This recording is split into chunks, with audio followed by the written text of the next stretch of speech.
অনেক সময় পছন্দের ক্যারেক্টার পাওয়া যায়, অনেক সময় পাওয়া যায় না। স্মৃতির সাথে কাজ করার এক্সপিরিয়েন্স খুবই দারুণ।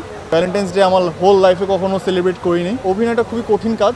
ফার্স্ট অফ অল খোলা জায়গা আমার খুব ভালো লাগে, তো জায়গাটা খুব সুন্দর, পাশাপাশি ডেফিনেটলি ভালোই লাগতেছে। আমি তো শুধু গানই করি, তো গান নিয়েই ব্যস্ত। আমার রিসেন্টলি একটা গান লঞ্চ হলো 100-100, তো আই হোপ আপনারা সবাই দেখছেন মনে হয়, মোটামুটি খুব ভালো রেসপন্স ছিল। সো ইয়া, ভালো যাচ্ছে গান। অনেক সময় পছন্দের ক্যারেক্টার পাওয়া যায়, অনেক সময় পাওয়া যায় না। অনেক সময় গানের প্রয়োজন অনেক ক্যারেক্টার প্লে করতে হয়, তো ইটস মিক্সড ফিলিংস আর কি, ভালোও লাগে খারাপও লাগে সব মিলিয়ে। স্মৃতির সাথে কাজ করার এক্সপিরিয়েন্স খুবই দারুণ। আর ও যেরকম ক্যামেরাতে আমরা হয়তো ওকে বিভিন্নভাবে দেখছি, বাট ও খুব ভালো একটা মেয়ে।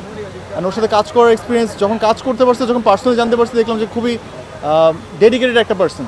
So as a artist I guess ও অনেক ভালো করবে, আর ওর জন্য অনেক শুভকামনা। ভ্যালেন্টাইন্স ডে আমার হোল লাইফে কখনো সেলিব্রেট করিনি।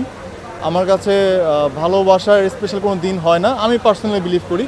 বাট আমি আমার অডিয়েন্সরা এটাতে বিশ্বাস করেছে, তাদের জন্য সবসময় গান আনি, এবারও আনবো হয়তোবা। ধন্যবাদ। আমায় নিয়ে হাজার অভিযোগ তোমার মনে জমা, তোমায় ভালোবাসার জন্য নেই কোনো দাড়ি কমা। তোমার ভালো লাগায় আমি অপ্রিয়, আমি তোমায় ভালোবাসি তবুও।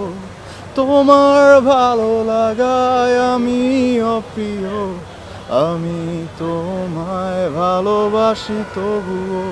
রেগুলার অভিনয় কখনই কাজ করা হবে না হয়তোবা, কাজ মানে আমি আসলে অভিনয় যারা করে তাদেরকে খুবই শ্রদ্ধার সাথে বলতে চাচ্ছি যে অভিনয়টা খুবই কঠিন কাজ। আমি টুকটাক যতটুকু বুঝছি বা যতটুকু করে দেখছি যে আসলে খুব একটা সহজ কাজ না, not a cup of my tea. তো দেখা যাচ্ছে যে সবসময় গানই থাকবো, পাশাপাশি যদি কখনো সুযোগ হয়, ভালো গল্প পাই, ডেফিনেটলি কাজ করব। আমার বিগ ফ্যান অফ তাহসান ভাই। তো যখন যে ভদ্রলোককে নিয়ে কথা বলছেন, সেই ভদ্রলোকের কিছু কমেন্ট এরকম ছিল যেটা আমার পছন্দ হয়নি। তো থাকে না, আপনার কাছের একজনকে কেউ কথা বললে একটু গায়ে লাগে। তো তাহসান ভাইকে খুব ভালোবাসি, তো আমি ভাইয়ের সাথে খুব একটা পার্সোনালি খুব একটা যোগাযোগ অতটা নাই, বাট অ্যাজ এ ভক্ত আমি তাকে খুবই অ্যাডমায়ার করি। তো ওই জায়গা থেকে হয়তো বা আমার একটু ভালো লাগা কাজ করে নাই ওনার কমেন্টে, দ্যাটস ইট।